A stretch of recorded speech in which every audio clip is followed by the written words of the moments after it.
The main event can make or break a show. It doesn't matter how good the undercard is, if the main event's a stinker, the entire event can be tainted. Here on Main Event Maniacs, we will revisit some of the most memorable main events in sports entertainment history, both good and bad, across various promotions and eras of professional wrestling. I'm Jay, and happy to be joined by the crow to my surfer, good friend and co-host Brian. Thanks, Jay. And today we are also joined by the one and only Juicy Steen to talk about one of his favorite periods of wrestling, the early 90s in WCW. Juice, tell us why you love this era so much. First of all, guys, it is a pleasure to be here with you. I've known you for a very long time, and it was really nice to kind of reconnect over these last few years. And now to have you guys as Main Event Maniacs under the Juice Box umbrella, it is a thrill for me because I get to work with you again, and I get to hear a perspective from wrestling that you guys lived through a lot of this where you can remember it. For the early 90s stuff, I don't remember it. I've only rewatched it and gone back and loved it. So it's great to have you guys doing this show. I really appreciate it. And now I get to do an episode with you, which is wonderful. And to start off with this particular match, I think is very poetic, to say the least. And we'll talk about everything, ins and outs of that as well. But to get to your point, Brian, why do I love this era so much? I mean, I always tell people that, wrestling, it was just in my life. My dad would watch Georgia Championship Wrestling, and then Saturday 605, and he was really into that Southern wrestling throughout the 80s. And then lo and behold, I'm born, and we were at Nitro 3 years later, and I was just ensconced with wrestling. So we would watch Nitro, tape Raw, and I was just enamored with WCW. And after they sold, stopped watching for a few years, got back in with WrestleMania 21, and I honestly have never looked back from being a fan. So now doing this podcast, doing all these different things, I just love going back and watching these shows. And this match particularly was a treat. Awesome. Well, it's good to hear. Like you mentioned, went away when WCW sold. I was the same as you. Like I grew up WWF, right? That was my brand. That's what we got. We didn't have WCW on TV here. We couldn't afford cable when I was a kid, so I never had TBS or anything like that. So it was WWF, Hulk Hogan or die. Everything, right? Stopped watching for a little while, then found Hulk Hogan versus Roddy Piper at Starrcade 96 and was like, oh, Hulk Hogan and Roddy Piper are wrestling. I got to see that. Convinced my folks to buy the pay-per-view. I was a senior in high school, or I was actually, by that time, I was out of high school. I was going to college. Convinced them to let me buy the pay-per-view and got hooked on WCW. And from then on, I was WCW all the time. Same thing, watched WCW live, recorded Raw. And the only reason I stayed with Raw, because I didn't care much for the product at the time, was because of Bret Hart. When Bret Hart left Raw in 97, I completely shut WWF out of my life for quite a while, actually. And the only time I ever saw it was when friends would have parties for like WrestleMania 20. I think they had a big party for that. WrestleMania 17 was a big party. But otherwise, I kind of ignored the WWE product. WCW was my jam. But I never really paid attention to this era of WCW because it was not something I got to see. Now, Jay, you lived it, right? This was your jam. So I grew up in the South, so TBS was a mainstay in our household, mostly for Andy Griffith reruns. But it also had wrestling, and I was into wrestling. I'd gotten into wrestling. I'll tell you what got me into wrestling. Ultimately, guys, this is wild. There's a Stephen King adaptation of a short story he did called Silver Bullet with Corey Haim and Gary Busey. It's a werewolf movie. And one of the random rednecks in there is watching Georgia Championship Wrestling, which very quickly became NWA WCW. And I was like, what's that? And so my dad was like, oh, yeah, it's on Saturdays at 6 o'clock. Let's just turn it on. And so we would just sit and watch it. And of course, he grew up, when everything was territory, and he saw a lot of guys come through and stuff. And I got into it and just really liked it and never stopped. And, was into this era so much. And when this particular match happened, I was in high school. And so I was watching it all the time. I was a big Sting fan. I loved Ric Flair, Ricky Steamboat, all of that stuff. I hated Big Van Vader. I was so scared of him. I thought he was such a great heel. And, and just was into all of this. I knew all these guys. And WWF to me was like cartoons because I watched it on Superstars on Saturday or Saturday Night's Main Event. And then I saw that movie No Holds Barred. And so I always felt like WWF was like the big Hollywood cartoon, and WCW was where it really was. It's like real stuff, right? The kayfabe was was real. And I just stayed with it, through the years. And then when in the Monday Night Wars, I've told this story before the show, that I had friends that like we would drag a television from the back in this one guy's house, and we would have Nitro on one screen and Raw on the other, and whatever got our attention, that remote went on mute, the other one went up, and we would just sit there and simulcast back and forth, which was just a crazy way to watch television. But stayed with it through the years, got out of it for a little while, and just kind of kept up with it here and there, and then got back into it years ago, and still watch it to this day. And then Brian and I connected over lots of things, but wrestling was one of them, and because he had such a different perspective than I did, we were able to trade a lot of stories back and forth and stuff. And that's what's been fun about doing this show, is going back and revisiting things that we both watched at one time or were aware of, but we both saw it from a very different point of view. But particularly this era of WCW was when I was really ensconced with it. I was like, yes, Team WCW all the way. Before I knew anything about how any of it worked, or like, I think I knew, how wrestling worked, but I didn't know who was producing the shows. I didn't know who Eric Bischoff was, other than this guy I'd seen on AWA before. Like, what's he doing here? I knew Tony Schiavone. I was a big Jim Ross fan, all that stuff. So I was into all this, but the hook for me in this one was Sting big, because I was a major, major Sting mark. Yeah, I mean, Sting was the guy. He was the guy. And no matter what, people say about WCW, you can't take away some of the stars that they did create, became huge. And Sting is one of them, and he was the guy for a very long time, until Goldberg kind of became the guy that they come up through the ranks, that they kind of produced on their own. Because outside of that, it was hit or miss. And Vader was a star, but he was arguably a bigger star in Japan. Yeah. So Sting was, no matter what, the WCW guy, which, that made his jump to TNA that much better, because it was like, wow, he's still not going to WWE, and he thrived there too. And then he went to WWE, and that kind of stalled because of an injury. Mm-hmm. And he got the AEW and has a wonderful finale to his career. So, man, Sting, again, for me, one of those guys that you grow up with, you love. I always tell people I grew up with Hollywood Hogan, not Hulk Hogan. I grew up with the bad guy. I grew up with Sting being my hero. And, I was Sting for Halloween, like in 97. Like, these are all of these memories just flood back in when you get, the face paint. And it's just, watching this match, man, it was just so exciting. He was so over with everybody, kids, adults. Just great stuff. Oh, yeah, I go all the way back with Sting to when he had the NWA television title, the silver belt, which I love that belt, by the way. It's one of the best belts they ever had. And he was on all the time. That was the purpose of that championship. And he would put on some shows. He and Great Muta had an incredible feud, and while Flair and Steamboat and Funk were having their feud, and then he would get involved in all kinds of stuff. He and Lex Luger had some great battles, and then he moved right on up the ranks. And of course, I was a big fan of all of it. I remember when he jumped on the cage and blew his knee out. You knew it the minute he did it. Oh my God. I was watching that show, and I was like, "Ooh, that doesn't look good," and it was not. So, but yeah, boy, we're in a big one tonight, though, because as we've teased it a lot here, we're talking about the Bill Watts era of WCW, and really the end of that, and the beginning of the Eric Bischoff era, SuperBrawl 3, where Sting took on Big Van Vader in the White Castle of Fear strap match. That is a particular memory in my memory banks. I remember this, all the promos up to it. We'll talk about the vignette, the whole nine. But leading into this, Sting and Vader had been tearing each other to pieces. And at this point, I was like legitimately afraid, like this guy could actually hurt Sting, because all I had ever heard about Big Van Vader when he came in was this guy's in Japan and he's this monster. And you saw this guy who's 400 pounds. He could fly. He threw people around like they were nothing. And Sting was not a small dude, and he just slung him pillar to post.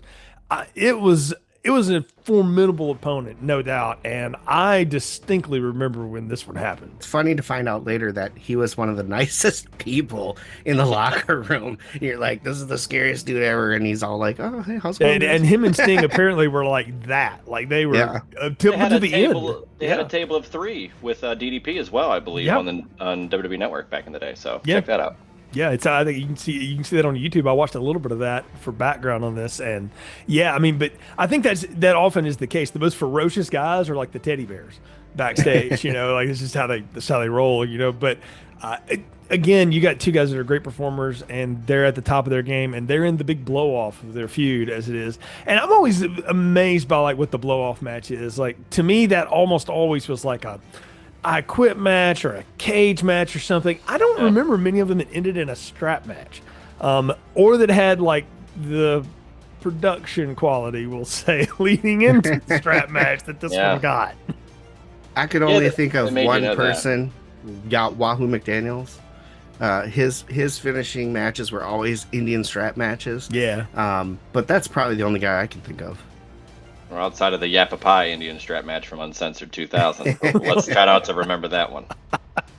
Yeah, so I mean, we're kind of in a run of violent matches here that we've done recently, Brian. We did that Cena JBL Bloodfest I Quit match, and some of the other stuff that we talked about. And but this one is, I had forgotten just how visceral it was, and how long these guys went at each other for stuff, and also just the changeover from the Bill Watts era to what would become what most of us remember about the heyday of WCW. Really, their high points are all to come after this, and then it wasn't many years later they were gone. But boy, what a set of years of run that they got out of this, and all the people that came from it. And this is such a quick time capsule from Super Brawl 3 to Slamboree 94, and I even say that show, it's the last one without Hogan, but they mention that Hogan's going to get an interview during that show. So I'd even say Spring Stampede's the last one without any mention. But that window, year and a little bit of months, is there's so much good stuff in there. The roster was more loaded, I'd say, in 91, 92. But, Austin, Pillman, all those guys are still there in 93, 94. And Cactus, Vader, Sting, Flair. I mean, go up and down the list and up and down the card, and there's really nothing to miss about any of these shows outside of maybe how certain great guys were booked, negatively maybe. But this match, I watched a little bit up to before this match, and the match before was Great Muta and Barry Windham.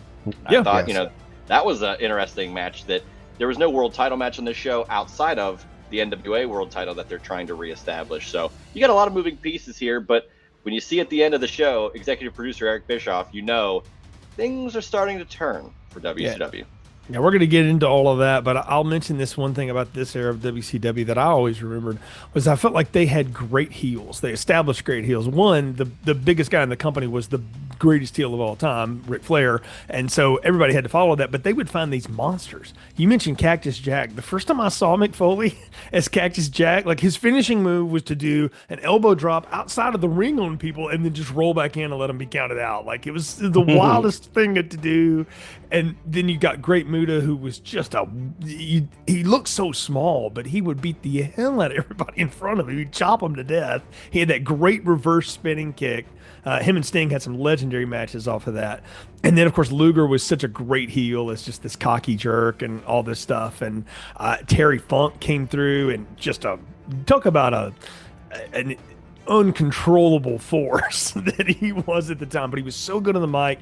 Vader comes in again, and I feel like Sting had like leveled up on heels. They gave him the Iron Sheik for a little bit, which was kind of fun, and Sheiky liked him, and they would put him over a lot. And then they gave him Muta, and they had a back and forth. And then he had done some stuff with Flair, and he had Cactus Jack time and all this stuff. And one of these days we'll have to get around to the Halloween Havoc most infamous tag cage match I've ever seen, where Sting and Flair are taking on Muta and Funk, and the ending of that. The Thunder Cage, the original Thunder Cage. Yes, the cage that didn't work, as it was known. But it was all that kind of stuff that would draw you in, and so I just felt like when he got the Big Van Vader, I was like, man, he has leveled up to the ultimate boss fight here. But how did we get there? That's a fun, twisting road. So Brian, now you're gonna do a lot of extra work on this one, man. So give us a little bit of the background here, and we'll kind of go through it as we get do the show.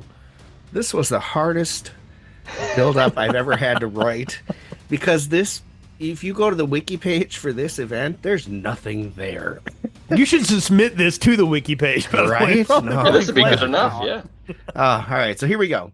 With the departure of Ric Flair to the WWF in 1991, WCW needed something fresh to top their promotion.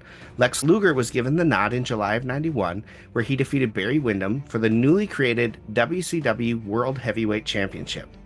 Luger would hold the title until February of 92, where Sting defeated him at SuperBrawl 2. In April of 1992, Sting would battle Vader at the Omni in Atlanta. During the match, Vader splashed Sting and cracked 3 of his ribs and ruptured his spleen. Sting was able to compete in the match and retain the title, setting up their rematch on July 12th at the Great American Bash. This is where Vader would defeat Sting and become the WCW World Champion. Vader unfortunately injured his knee and had to lose the title only 3 weeks later to Ron Simmons, who substituted for Sting after Sting was attacked by Jake the Snake Roberts. Vader would return in September and then meet Sting at Starrcade in the finals of the King of Cable tournament. We'll have to figure that one out. Sting would pick up the victory, but 2 days later, Vader would defeat Ron Simmons to regain the WCW World Championship. Sting and Vader would continue their feud heading into 1993, and that leads us to this very match, the White Castle of Fear strap match, which headlined Super Brawl 3. This match was a non-sanctioned, non-title match on the card. Not only saw the return of Ric Flair to WCW, but also an attempt for Flair to give the NWA World Heavyweight Championship to Barry Windham and start a feud with that. This is also the very first WCW pay-per-view under the leadership of Eric Bischoff, as Bill Watts was fired only 11 days earlier. Now, just I don't know what you remember about or what you've picked up on about the Bill Watts era through years or years of rewatching this stuff or whatever, but it's not held in high regard by anyone who worked there at the time except Bill Watts. Absolutely. Now, if I'm, correct me if I'm wrong, but isn't this not the era where they did the over-the-top rope disqualification? Is that where that started? Yeah. And then there were no mats on the floors. You couldn't come off the top rope. You couldn't come off the top rope yet. That one of the events you brought up earlier, Super Brawl 2, the opening match is Jushin Thunder Liger and Brian Pillman, two guys that live on the top rope. And let me tell you what that's akin to. That's like casting Richard Pryor in the PG rated Superman 3 and you take away his superpower of cursing. Like, it's like, why would you do this? Yeah, you're dead on with that. Yeah, you're right. Bill Watts is like the only guy that kind of was like, it was what it was the guy who created the rules himself. And this is where things were headed, and even as those times might have been less than for those working there, we've already said it a bunch. The work that came out of these shows still was pretty damn good. So, again, watching this back, I loved every second of it. So we'll touch on it all. But I think something you hit on, Brian, that we shouldn't be lost on this, and it'll be evident in this match too, is that in spite of the fact that they liked each other a lot, and probably because they liked each other a lot, Sting and Vader would go there with each other a little bit, would push it, would get a little stiff with each other, and they seriously hurt each other, like a lot. Like, they damaged each other in significant ways. Well, that's the one thing with Vader, too, is that he learned in Japan from guys like Stan Hansen, who couldn't see anything, right? And so he would literally blow your head off with clotheslines and everything else. So he learned to work really stiff. And it was kind of his thing, like he liked it. So he liked working with guys who would work stiff. He didn't like working with Ric Flair because Ric Flair didn't want to work stiff. No. Right? But he loved working with guys like Sting and some of the other people, Cactus Jack especially. He loved working with Cactus Jack because he liked to work that stiff style of Japan because it looked real, right? Like, these guys beat the crap out of each other. The forearms to the head, those looked amazing. Yeah, and we'll talk about it when we get to the end of it, but some of those right hand Sting lays in late in this match, like a couple of those slipped, and you see it, and they both kind of look at each other, and you see Vader do this little motion like, one more, They just go for it, and again, that's when you got guys that trust each other and are just willing to go, you can get it. But let's set the scene here. It's February 1993, Asheville, North Carolina. About 6,500 in attendance. Buy rate for the pay-per-view around 135,000. Not bad for those days. Pretty good. Then you once hosted Clash of the Champions 12 Mountain Madness, the Fall Brawl 90, the one of the infamous Sting versus Black Scorpion matches. I think that was Al Perez at the time. I watched that, and it's like that moment when in Christmas Story when Ralphie does the decoder thing and he realizes it's a crummy commercial. Like, that's how I felt about the Black Scorpion gimmick. But we'll maybe get to that one day. Isn't that interesting though? Fall Brawl before the pay-per-view. Oh, I always found that interesting that they used some of the taglines and then they just evolved them into, and you will talk about it, Fall Brawl 95. Well, that's what was a lot about the Clash of the Champions ones, is that sometimes they couldn't decide what they wanted to call it. And so it's Clash of the Champions, Mountain Madness, Fall Brawl, also known as, the artists formerly known as wrestlers. I mean, they do all kinds of stuff in these. Was a notable Monday Nitro though, where Ric Flair's Four Horsemen were absolutely wrecked by the NWO, and then Fall Brawl '95. AEW held a great event there, 1st of January. Fight for the Fallen after the disaster relief in the wake of all the storm damage from Hurricane Helene. Point is, it's a place that's held some notable wrestling events through the years, and even when it wasn't a featured event, Asheville's a place that, in particular, WCW came through all the time. When they were doing a Carolina swing, you know, they're here in Charlotte, they're going to Greensboro, they're going to Wilmington, they're swinging back up to Asheville, and then they're heading over to like Bristol, Knoxville. They're coming all the way around through the Mid-Atlantic and the Southeast there. But it is if you've ever seen this arena in person, that I have, it is incredibly dark. You don't have to underlight it because it's not there. Like, they stopped playing basketball there and doing graduations there because it was so freaking dark. Like, you can't see it. So, which is wild because it is a packed house.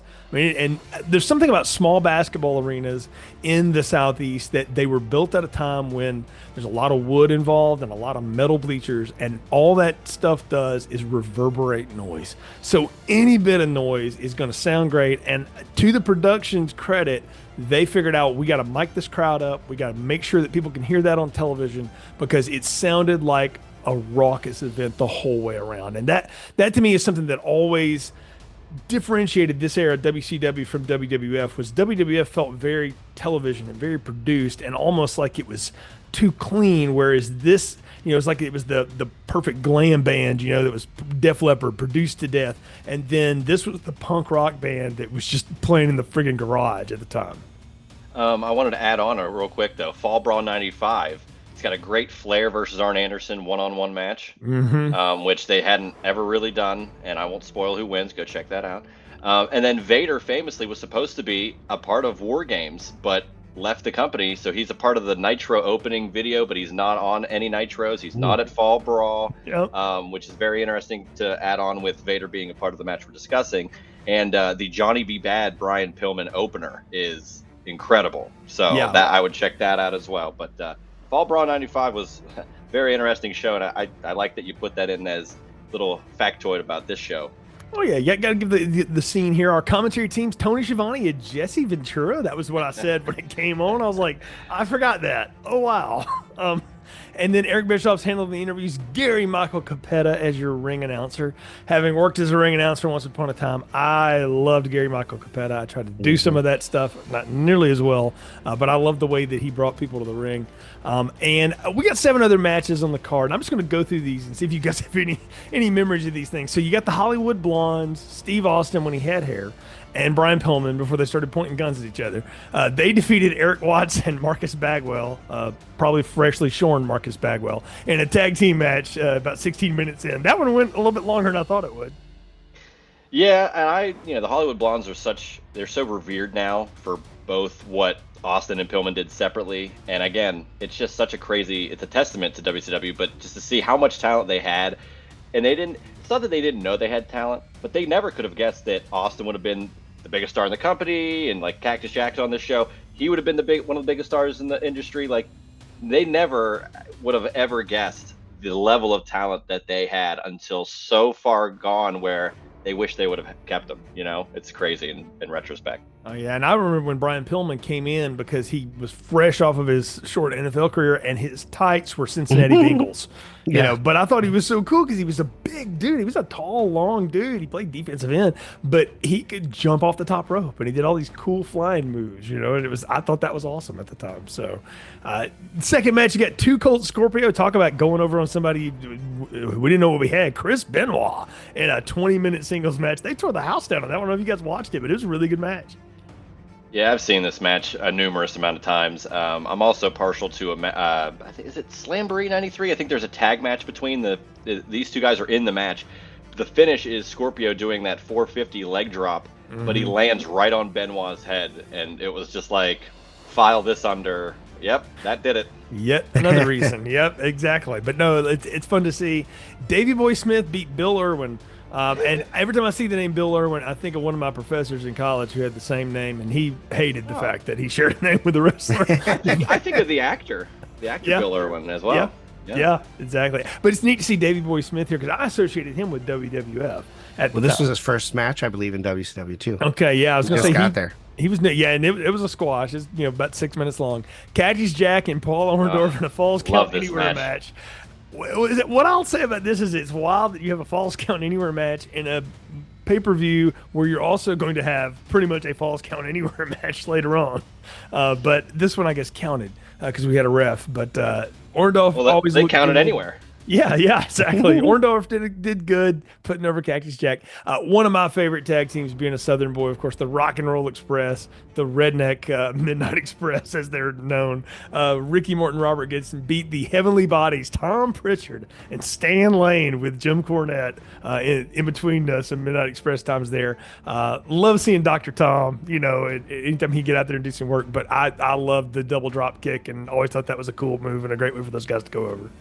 Wasn't it, if I'm not mistaken, didn't either both these guys have another tag match at Survivor Series 93? So they worked both companies? I think so, both yeah. Tag teams, yeah. Yeah. Which is pretty wild that they had that crossover back then, and it wasn't as forbidden as it was now, but it happened. This was in that era where Bill Watts had his little Smoky Mountain Wrestling deal. So he was bringing in those wrestlers, so that's probably why they were able to do that. This went away shortly after Bill did, but Jim Cornette was still Smoky Mountain Wrestling, and this was his team he was bringing into all these other shows. Exactly, yeah. Dustin Rhodes defended the United States Heavyweight Championship against Max Payne via disqualification.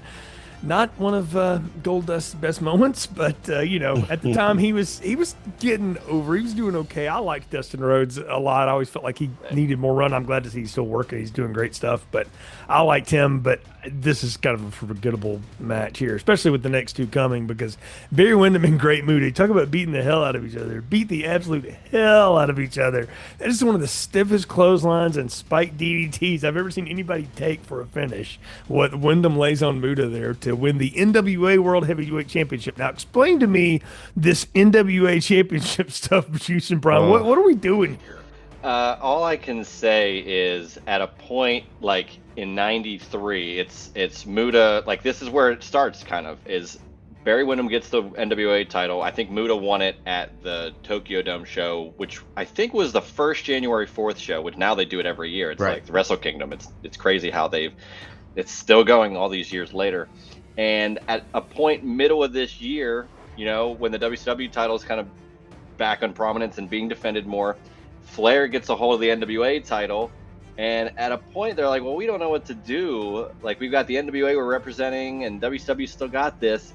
And it takes all the way until middle of 94 after they butcher it and say that the NWA title is now renamed the WCW International World Title, which the cluster, to say the least. Then they merge those two together with a match between Flair and Sting so that Hogan gets the new belt. I always found that fascinating is they used the WCW title like name, but they went back to the big gold as the representation of that, which of course that's the greatest belt of all time, and 10 pounds, or it's not 10 pounds of gold, but it's a wonderful representation for NWA.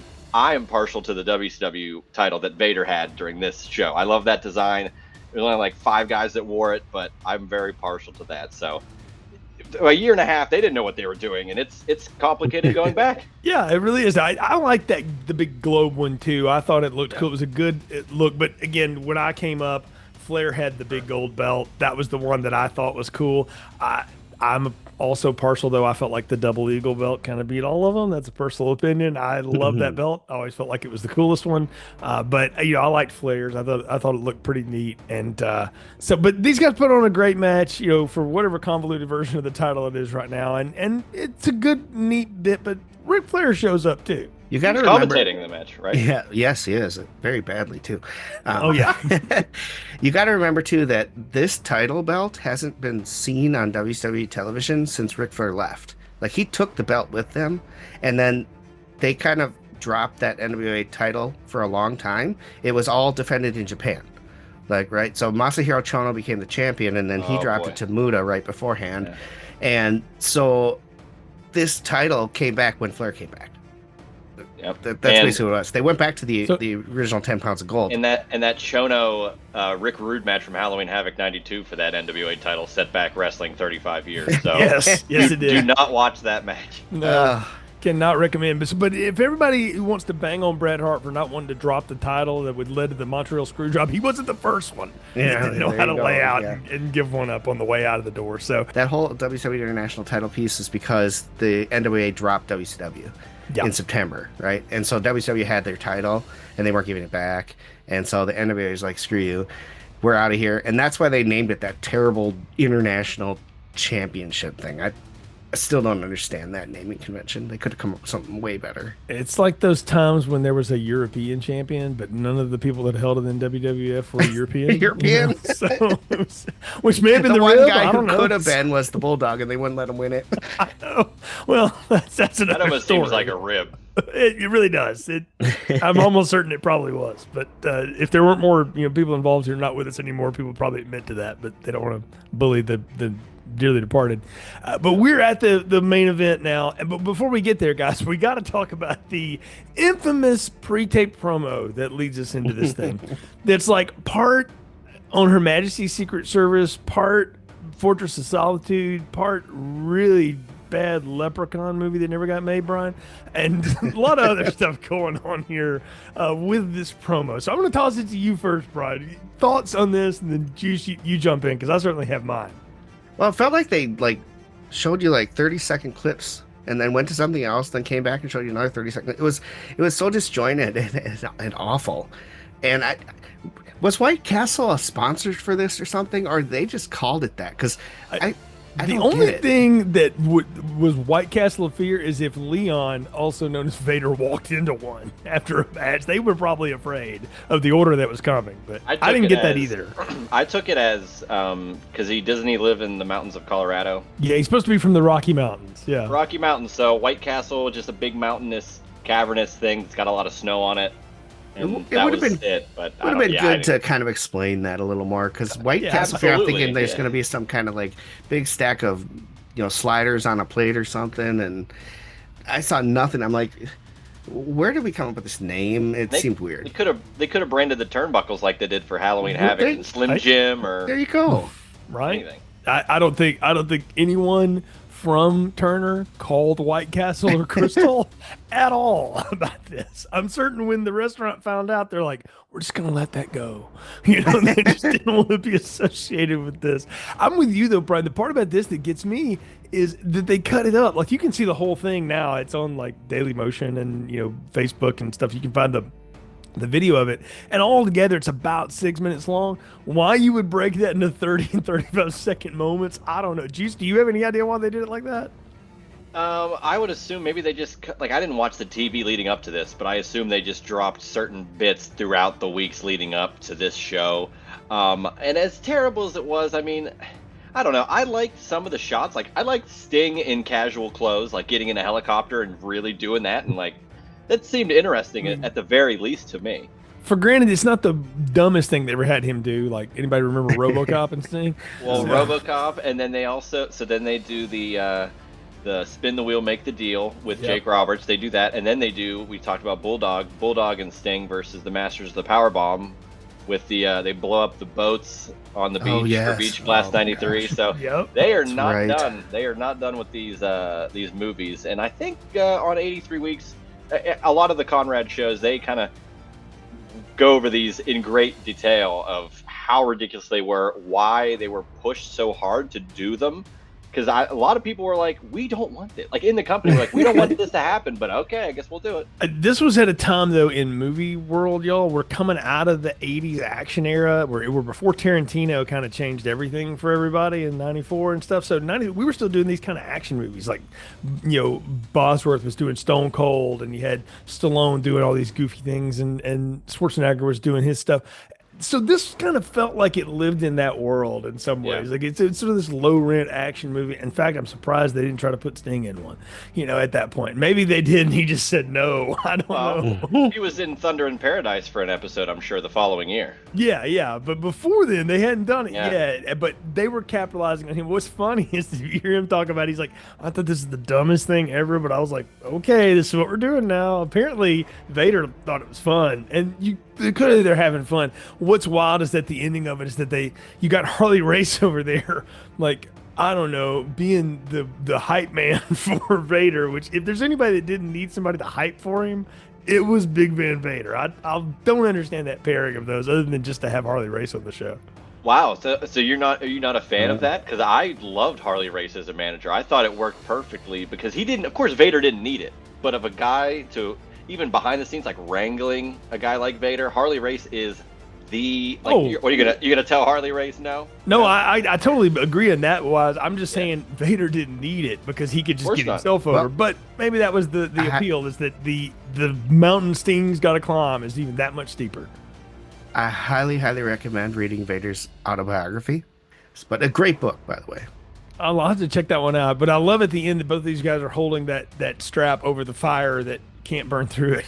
And they just keep pulling on it until it finally explodes into, as only mid-90s TV budget explosions could go. It was pretty bad. But, it's kitschy and it's kind of silly, but you don't forget it. I mean, if you see this thing, you're like, well, that's the thing. Yeah, we're all talking about it, and it's funny because people, trash WWF. Everybody had a gimmick. It was too cartoony. Mm-hmm. Did you flip to TBS? Did you see what they were doing in '92 and '93? Pretty cheesy. Come on. But this was, again, to me, and again, where I was in high school, I was into this. I thought this was cool.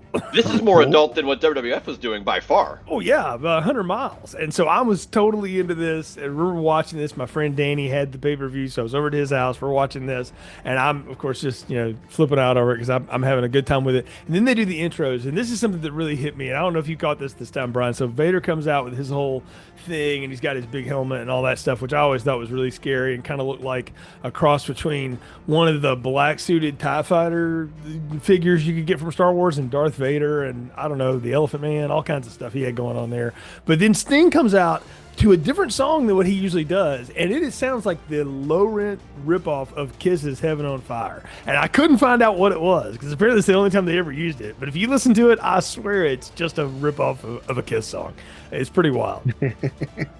That helmet was actually given to Vader by Giant Baba when he worked for him at All Japan Pro Wrestling because it made him look monstrous to the Japanese people. Mm-hmm. And then Baba let him use it everywhere he went. He was allowed to use it wherever he wanted to. It was just a gift. So it's pretty cool, actually, story. It's awesome. I love Vader, his entrance at the time. Like, WWF screwed him so bad by not using him to his full potential. He was so badass in WCW and Japan and all that. And yeah, I love the intro. Before we get to the match, though, can I ask a question? Like, Jesse the Body Ventura had been there for a full year now. Yeah. In the opening match of the show, he and Shivani are going back and forth at each other like they hate each other's guts, right? It's amazing how much they just ripped each other during this show. Mm-hmm. But at one point, Jesse Ventura actually calls Tony Schiavone McMahon. Did you hear it? Yes. Oh my God. I almost fell out of my chair. I was like, what? But they just went after each other the whole show. I don't know if they actually hated each other or what, but it seemed like they did. The way I heard Tony correcting him throughout the night on stuff, I think Tony was like, please get this moron out of here. Give me anybody but this. And then he had to cover for Flair too, which was terrible. I think Jesse felt the same way this past week on Saturday Night's Main Event. Oh, dear God. I think you're wrong. It's terrible. It's bad. And that hurts too because WWF for me is Monsoon and Jesse. That was just the pair, and they were so great together. And to hear him here, he's just so bad. It's just this doesn't work. It felt like it was a paycheck to him, and not he was just there to do his job, and he didn't like the product, didn't care about the product, didn't even care to research anything, just was out there saying crap. No, I mean he was on the verge of getting into politics. Like he had been a mayor at this point because they dropped a line about that in this. Yeah, they did Brooklyn say Center. That. And I didn't really, I don't know, I'm not as maybe negative on Jesse's commentary. I know once Hogan is even in the ether for WCW, he is so checked out, and it's apparent. I think it's Bachelor Beach 94 where Hogan's on, the main event, and he's first show, and I think they were like, all right, Jess, what do you think about that? And he goes, yep, and that was the match. He just said it very plain, and they're like, all right, send it back up to you. He was so done. But I think his work in late '92 I thought was good, and 93 how much great stuff was there for him to kind of go back and forth with Tony for? So I don't know. I could see where you guys are coming from, though, for sure. Yeah, I think Tony does a really good job of carrying a lot of this, as he tended to do back in the day. And again, watching this, Jim Ross was the first voice I remember in WCW. When he moved on, Tony was the voice, and Tony sounded like us. Jim sounds like he's from Oklahoma, and he still does. And get well, Jim. We're all rooting for you. But Tony sounds like me and my people, and so because he's just dyed in the wool. He's one of those. And I always tell people, you got to remember about Tony, he's a baseball guy. And baseball guys call stuff different than anyone else. And having done a little play-by-play in my day and know guys that do it, the ones that are great at baseball tend to be great at everything because there's so much detail and so much storytelling you have to do because baseball is even still a slow game. We just had a College World Series game that lasted almost 7 hours today, which is insane, So, you have to fill a lot of time. You have to be able to color with your words, and Tony could do that, and he was so good at it. And he does a great job of it here, in spite of the fact that Jesse does not seem to care about anything that's happening in front of him. Because Jesse's best stuff is done at this point. Let's just be real. Oh, yeah, so. my long shot. Yeah. There's one point where Tony asked Jesse, you got anything to say? And Jesse's response is, you're the play-by-play guy. Call the play-by-play. Yeah. It's like they're having the back truck conversation. This is when you knew nobody in WCW was in their ear the way that Vince was over on the other thing. Like nobody was yelling at you. I wanted to add to that. You brought up Jim Ross. This is the first show without Jim Ross. Yeah. He's gone. This is a couple more tidbits, and I hate to date you guys, but this is the first pay-per-view after the debut of Raw for WCW, so that's, kind of for perspective. And I was a mere 24 days old. Oh my! When this show happened. That hurt. Hold on, let me get my Metamucil before we move forward a little bit here in the show. But as it were, though, what I got a kick out of this, though, because I always love these gimmick things like this. There's no pins. There's no submissions. The only way to win is to drag your opponent tied to you by this leather strap to all four corners in succession. So if they break it, you got to start all over. It's unsanctioned. Yet here's Nick Patrick to be the referee, right? which he had a great, his leap to do the 3 count in the previous match was pretty awesome because he did that stuff all the time. I love Nick Patrick, and he would have a long career doing this kind of thing.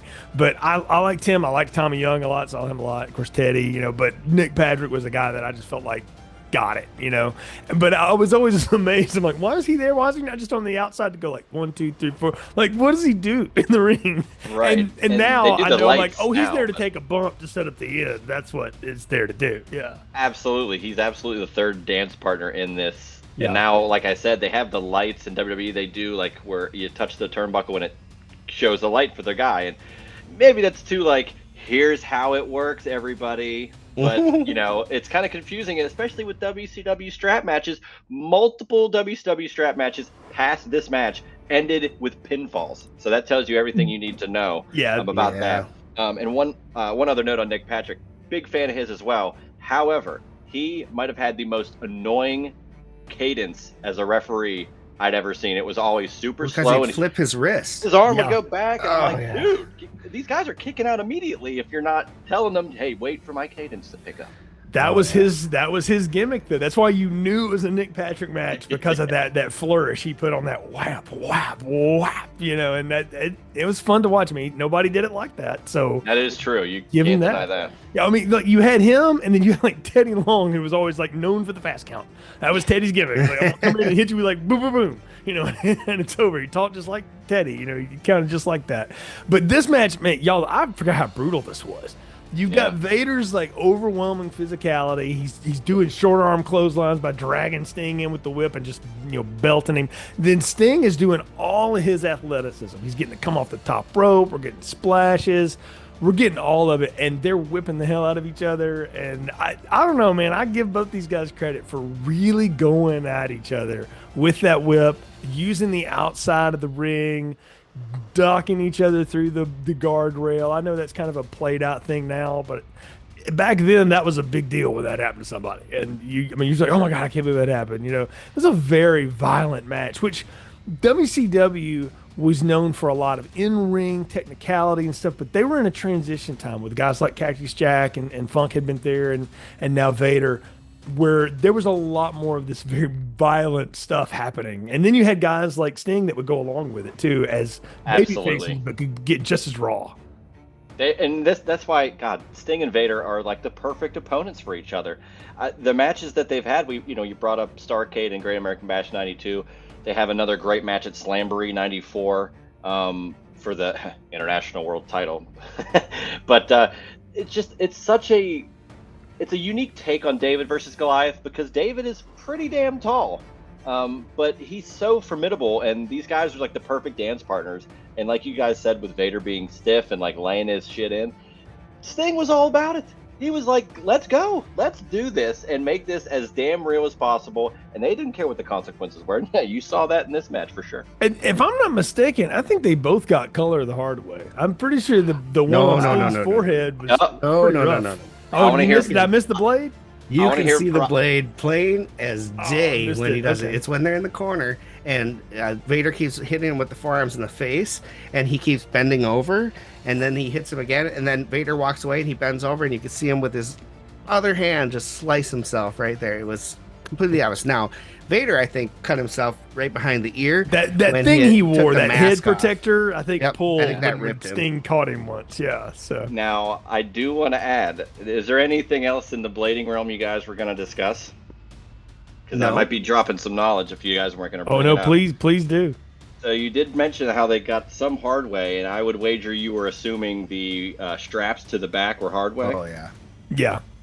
No, they were not. Wow. About 10 minutes in, forgive me for where the timing is, the straps, the strapations happen, and Vader goes to the outside. Harley Race is literally dragging a razor across the length of his collarbone Oh. twice. One is like the camera's right on top of it, and then they kind of pan away, but you can still see him doing something. And then when he gets up, you can see it was right across like his spine area.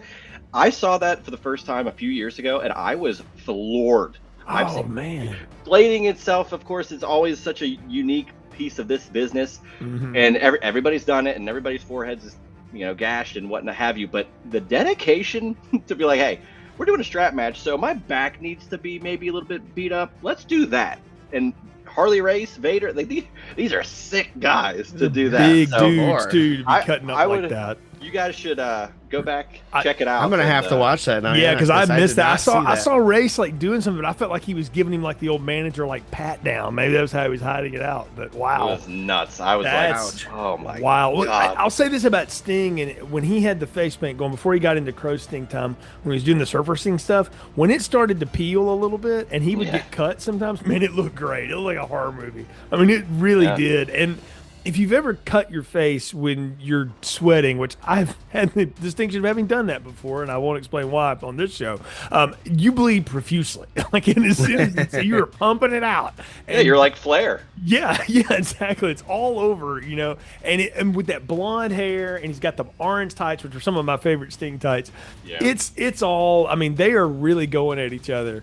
And what I love though is when they're both getting their moments to get around the ring or whatever. And what Sting's answer to that ultimately is like, I'm just gonna pick this mofo up. But before he does that, he does a hella belly back suplex on him. yeah. Yeah. That German, that looked like something Rick Steiner would pull off on somebody back in the day. And I did not remember he could pull that kind of move. That was amazing move.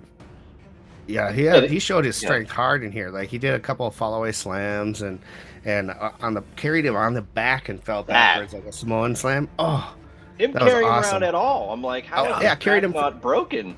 yeah, he carried him around to hit the Look hit the at this ropes, 400-pound too. guy Oh, up, man. and he's wanted. But what I love, and they set it up so good, he just swings Vader just enough, and Nick Patrick sells the shit out of that foot. It's like, Yeah. oh, there's the boot. There he goes. Tony's eating that up. I'm like, What, well, that's why Nick Patrick's here. What were your thoughts on them being on the outside and hitting the outside of the post and that counting? I like that. Oh, 'cause, I like, love that. I love that's that idea. real. It should. Why not try that? It might be harder, but try it. Vader took a great smack into that post too, and Sting yanked him toward it. I mean, that was just blubber, just whack. That was a great, but it was a great idea. And I think that Jesse and Tony were both putting that over. Like, that's a great way to do it. Why not? It doesn't matter. And I would have loved to have seen it go more that way, but of course they got to get in the ring. What's wild is you see Sting going there, and when he's coming over that fourth one, he's like, "No, where's Nick?" So I can trip over him. Like he's looking for Yeah. You love to see that, though. It's like, how do I feign my awareness being very, very low during this match? But the war, war of attrition, you buy it. Yeah, exactly. I mean, at this point, if you're into it, and Marley, I'm into it. I mean, it's been good. These guys are not slowing down. It's 20 minutes too. It's a pretty It's a good long match. Yeah. And this is after Sting has absolutely pummeled this guy in the corner, like lost his mind and whipped the hell out of him and gotten the blood and torn the mask off, all the stuff. And he trips over him, of course, and then of course that gives good old Vader time to do. And now he's learned something. He's like, I'm gonna half hog tie this dude because he's already kicked out of a few of these. And then we get I'm hanging onto the rope, and of course Harley Race gets involved because what difference did it make though? Like what they did is they made such a big deal on that on commentary. I'm like, it's no disqualifications. Who cares? Like he could have gotten in the ring and hit him with a chair. Who would have cared? I was actually surprised he wasn't used more in this match to interfere because, like you said, it's no DQ. It's not like if you wanted to come in there and stomp a mud hole and Sting, it wouldn't have mattered. But they didn't use him hardly at all. Only a couple occasions. It was kind of worthless for him to be there. It felt like he should have been used more. That's why he's just the handler. He was just, and I just, man, I'm a big action figure guy, and I really want them to do Harley Race's manager because they've made a Vader, and I think it would be such a cool, unique piece of that. Because it really would. It blew me away. Like just going back, and this time period is probably one of my favorites, and Vader's probably top 5 or top 3 for me for WCW characters as a whole, if not pro wrestlers as a whole. And just seeing Harley Race as a manager for Luger after he, stopped wrestling, and having Luger as the first guy, wins a world title, goes with Vader, Vader wins the world title, and it's like, that was perfect. Harley Race is this legendary guy, one of the best world champions of all time. Why wouldn't he, be having the tutelage with Vader and Luger and getting these guys to such a level where, maybe he didn't need to interfere. And what's unfortunate is that Harley Race, he was in a car wreck the beginning of 95, so you never actually got to see Harley with Vader to take on Hogan, even at SuperBrawl of 95. Like, I would have loved to just see that dynamic of Harley as a manager for that, because it's funny that Harley got injured. The career-ending injury was against Hogan on Saturday night's main event. So. What I loved is how at the end of this, though, Vader kind of falls back into that fourth corner or whatever, and then Sting gets to do what the heel usually does, which is, I'm not done with you yet. And he rips that strap loose and just whoops him some more. And he was so freaking over at the end of this. Still, like, even having losing a match and still being so high up, you're like, okay, it doesn't matter. Like that's a guy that could eat a loss. And that's when I knew Sting had hit another pinnacle in his career, because it used to be when he would drop one, he would be gone for a little bit. He had to sit in the back, and then he would come forward again, and it was always on the chase, because that's the deal with the face, right? Is the chase. Well, no, he was so hot. They're like, no, we got to use him again. We got to keep him going, and they would, as we'll get into. But I like the very end of it, and I like the fact that Sting was standing tall at the end of it because he looked strong even though he lost. Yeah, and for this not to be the, for the title, it was fine for kind of either guy to lose. I like that Vader it was his match, White Castle of Fear. It was a brutal match that you would assume a guy like Vader would win, and he's champion, and he did win. So it's like, this guy is for real. He's the stalwart of this company. He's carrying the flag and the championship. Good luck trying to defeat him. So I love where they were going. And I mean, 93 for Vader is his best year. It concludes with a great match with Flair, even though you guys, brought up maybe he didn't like Flair necessarily with working stiffer or whatever, but their match at Starrcade's incredible, which, maybe you guys will touch on somewhere down the line. Maybe someday down the line, you never know. Yeah. There's good stories to be told about that too. Oh, so yeah. That's definitely one we need to look into. Yeah. I like that they had Vader win this match because everyone was expecting Sting to win. Right? Yeah. He's the good guy. He should come out on top. And I like that they went with the champion winning. It makes him look stronger and sets up a great rematch. And look, I was in the camp of like, I can't believe Sting lost that, because he just felt like going into it, yeah, he's walking into the enemy's lair, but he's going to come out because that's what the good guy does. This is what freaking Batman does, Yep. Nope. And I was like, whoa, I like the swerve. I like the idea of, oh no. But he still stood tall at the end, and that was the thing. So in the aftermath after this, we'll talk about where WCW was. But for Sting, he got into a feud with Steve Austin and Brian Pillman, doing a lot of tag stuff. Also tangled with Rick Rude, and that didn't go so well for Rick Rude, did it, Brian? Not so much. Poor Rick Rude. They had great matches though, Yeah. and that match itself was amazing. And the most amazing part is that even though Rick Rude breaks both his back and his neck on that one move from Sting, he finishes the match, and they weren't even close to done yet. He went the whole rest of that match with a broken neck and a broken back, and won. Yeah, Rick Unreal. Rude's one of those professional when it came to wrestling, like that, and a real tough dude, like legitimately tough guy. And it just sucks that that was it for him, because man, he could have had a whale of a run. And that was spring of '94. It was supposed to be Rick Rude versus Vader at Slamboree '94, which I brought up before, for the International World Title, where Rick Rude would have been a babyface, which we had not seen on main North American television. I know I tweeted to Dave Meltzer about that before, and he responded saying he had been a babyface in a territory of some sort. And I'm like, wow, that's news to me. I had never seen him. Well, because you hadn't. In WWF, he was a bad guy. WCW was a bad guy. And that would have been such a unique dynamic to see those two one-on-one. But he gets hurt, and we get another Sting Vader match instead. So, it's weird how things turn around and become cyclical. Yeah. Exactly. Like we talked about, this was Vader's pinnacle in WCW. He had a great run on after this. It went on.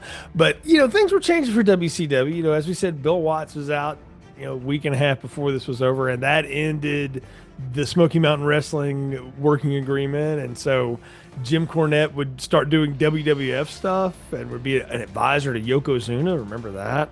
Along with Mr. Fuji. And you'd get guys on both programs that we talked about. Barry Windham and Ric Flair would begin a feud over that NWA World title. Flair would win his 10th and last NWA World title in July '93 at Beach Blast. And then WCW would permanently leave NWA in September. And then, in 1994, Hulk Hogan showed up and changed everything forever. So this was a big changing point for WCW, as Eric Bischoff's stamp became a lot clearer going forward. Even just a year after this, I know this match happens in February of '93, and Hogan doesn't come in until June of '94. But it's such it is only a year and a couple of months. And if you watch the matches, the main event stuff throughout this year up until Hogan comes in, it's so damn good. And it's not to say when Hogan came in it wasn't good, at least for the start with Flair and those matches. But by Starrcade of that next year, it's the Butcher, and then things just go south. Yeah, the whole look changed too. Again, when they started doing MGM and the brightness and just the production, everything changed, and it became a different product. And I don't mean that in a bad way. It just was markedly different for someone who grew up watching like Saturday Night's Main Event and then seeing what it became going forward under Bischoff earlier. It was a stark change, guys. That was really something to notice at that point. And at that point, Raw had started to take off, and you were still, though, WWF had not figured out how to just not do goofy gimmick stuff with talent. They were still kind of latched onto that with just a few guys that were just being themselves amplified. It would take them a few years before they finally got that right. Wow, and this is Hogan Plays the Hits, right? Yep. That first few years of Hogan, he had great stuff with Vader. He had great stuff with Flair. Yep. And then once that Butcher match came to fruition, it was all his cronies, right? You had John Tenta coming in to play the Shark. And, oh gosh, the Shark. There was, it went downhill. You got the whole Kevin Sullivan and Evad, David Sullivan gimmick. That was awful. Mm-hmm. It's so sad to see what became of WCW up until the NWO came. Yeah, and then that was the game changer of wrestling, maybe of all time, particularly in our lifetimes. But that's another main event for another day. So, fellas, final thoughts here on the White Castle Affair strap match. Juice, we'll toss it to you first.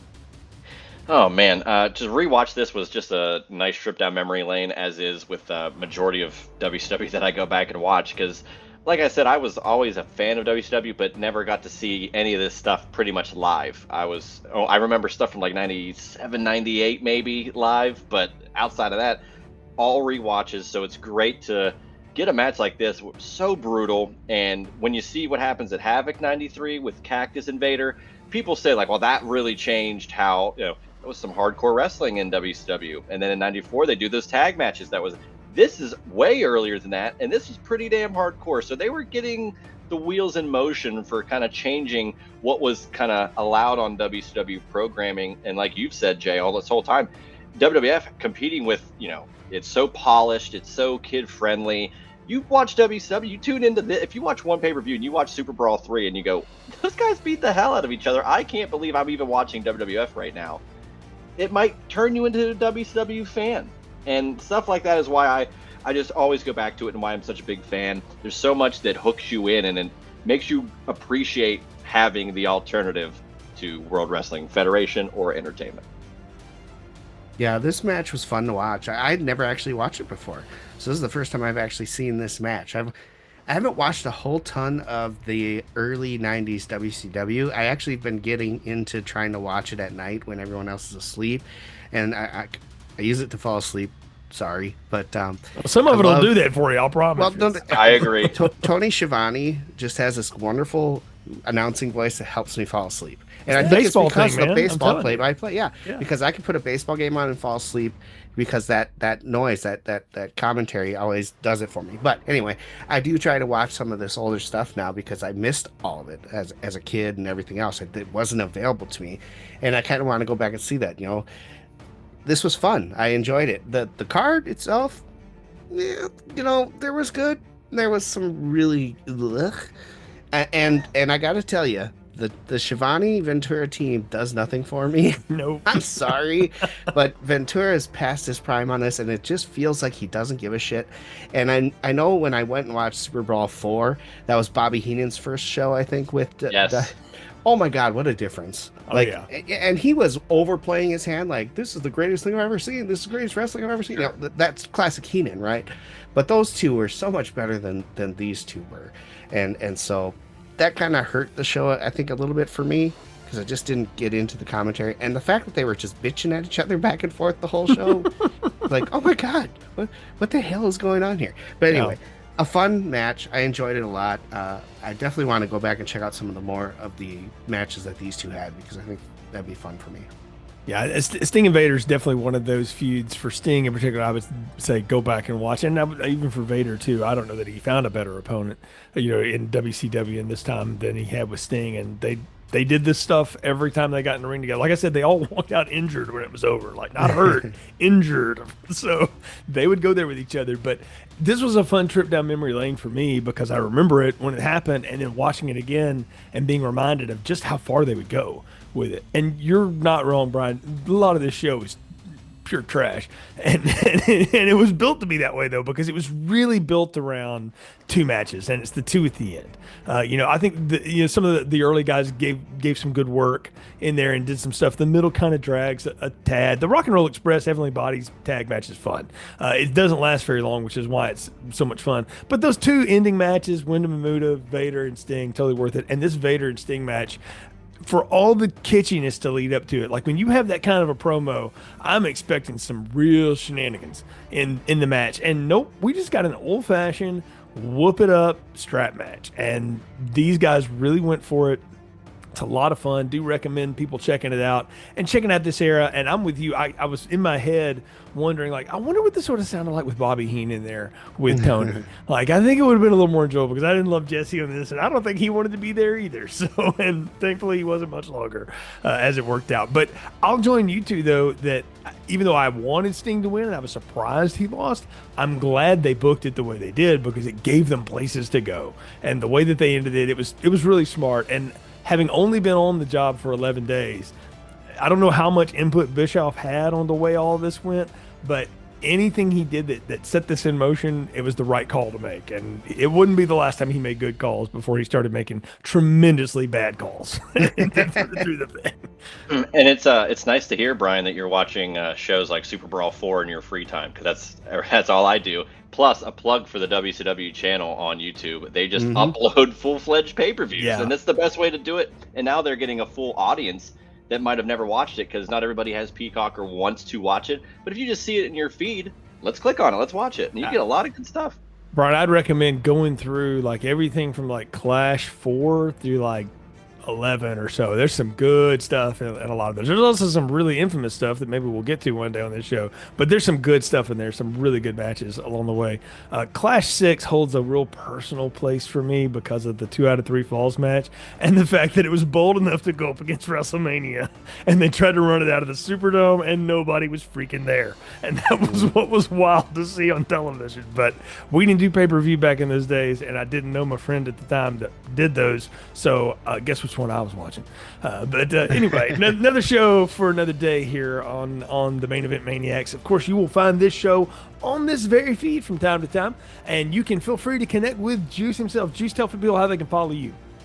Yeah, they can check me out on Twitter at Juicy Steen, on Instagram at Juicy Wrestling Closet. Unfortunately, this is one of the pay-per-view shirts I do not have because Super Brawl 3 is super difficult to find, and it's one of the better designs. It's got Sting and Vader in a cartoon tugging the strap, back and forth. In fact, I'm pretty sure they remade that design for Revolution with MJF and Bryan, whatever the strap match was, or was it Starks? Whatever match that was that they had. You know what? It might have been the dog collar match, MJF and Punk. I think that's what it was. They made the same design. So so Super Brawl 3 I do not have that, but yeah, check me out on Twitter and let's talk more WCW. Absolutely. And of course, you can subscribe to this podcast on Apple, Spotify, Amazon Music, everywhere you can find it. Check out the YouTube channel too at Juicy Steen. Swing by, leave us a review on Spotify, on iTunes. You can leave comments on these shows too. We love that stuff. And hey, we appreciate the support. And hey, Brian, if they want to catch up with either one of us, how do they do it? You can follow Jay on X at JRanHere, and I am Brian Thomas 878. As he said, we love to hear your thoughts. Episode suggestions are always welcome. We have a list, but we are willing to add to that list all the time. Absolutely. So, for Brian and Juice, I'm Jay, and this has been your Main Event. Flashes, dream matches collide. Your destiny's written in the referee's eyes. Every chant, every cheer ignites the flame.